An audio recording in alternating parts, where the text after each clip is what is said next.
ఓం శ్రీ గణేశాయ నమః. నమో నమః. ఓం శ్రీ గణేశాయ నమః. ఈరోజు మనందరికీ బాగా పరిచయమైనటువంటి లక్ష్మి క్షీర సముద్ర రాజతనయం అనే శ్లోకం యొక్క అర్థాలు తెలుసుకుందాం.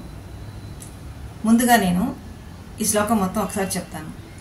లక్ష్మి క్షీర సముద్ర రాజతనయం శ్రీరంగధామేశ్వరీ దాసీభూత సమస్త దేవ వనితాం లోకైక దీపాంకురాం శ్రీమన్మంద కటాక్ష లబ్ధ విభవ బ్రహ్మేంద్ర గంగాధరాం త్వాం త్రైలోక్య కుటుంబిని సరసిజాం వందే ముకుంద ప్రియాం.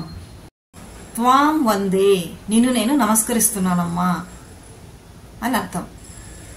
ఆమె సరసిజాం, సరస్సు నుంచి పుట్టిన తల్లి.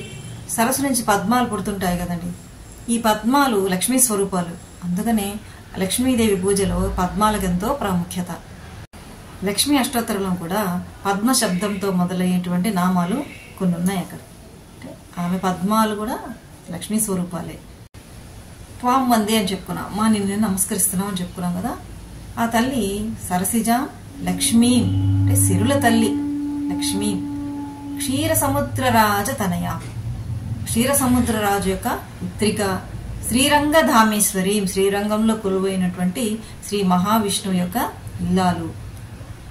దాసీభూత సమస్త దేవ వనిత, సమస్తమైన దేవతలందరూ కూడా, అందరికీ వరాలు ఇచ్చే దేవతలు వాళ్ళు కూడా ఈమె కృప కొరకు దాసీభూతులై, దాసులై ఆమెకు సేవ చేస్తూ ఉంటారు. ఆమె కృప కోసం ఎంతగానో ఎదురు చూస్తూ ఉంటారు. ఆమె లోకైక దీపాంకురాం, ఆమె లోకాలన్నిటికీ వెలుగునిచ్చేటువంటి తల్లి. శ్రీమన్మంద కటాక్ష లబ్ధ విభవ బ్రహ్మేంద్ర గంగాధరాం, బ్రహ్మ ఇంద్ర గంగాధరుడు అంటే మహేశ్వరుడు, వీళ్ళందరికీ కూడా లబ్ధ విభవ, ఎంతో వైభవం ఎలా లభించిందంటే శ్రీమన్మంద కటాక్ష అంటే ఆ తల్లి యొక్క శుభప్రదమైనటువంటి చూపులు, అది కూడా క్రీగంటి చూపులు. ఆమె ఓర చూపుతో చూసినంత మాత్రము చేతనే బ్రహ్మ ఇంద్రుడు మహేశ్వరుడు వంటి వాళ్ళకి కూడా అంత వైభవం సంప్రాప్తించిందట. త్రైలోక్య కుటుంబిని, ముల్లోకాలు కూడా కుటుంబంగా కలిగిన దానివి తల్లి. ముకుంద ప్రియ, ముకుందునికి అంటే మహావిష్ణువుకి ప్రియమైన దానివి అని ఆ తల్లికి మనం చెప్పుకొని నమస్కరించుకుంటున్నాము. ఒకసారి అర్ధసహితంగా ఈ శ్లోకాన్ని మరొకసారి చెప్పుకుందామా. లక్ష్మీ క్షీర సముద్ర రాజతనయా శ్రీరంగధామేశ్వరి దాసీభూత సమస్త దేవ వనిత లోకైక దీపాంకుర శ్రీమన్మంద కటాక్ష లబ్ధ విభవ బ్రహ్మేంద్ర గంగాధర త్వాం త్రైలోక్య కుటుంబిని సరసిజాం వందే ముకుంద ప్రియాం.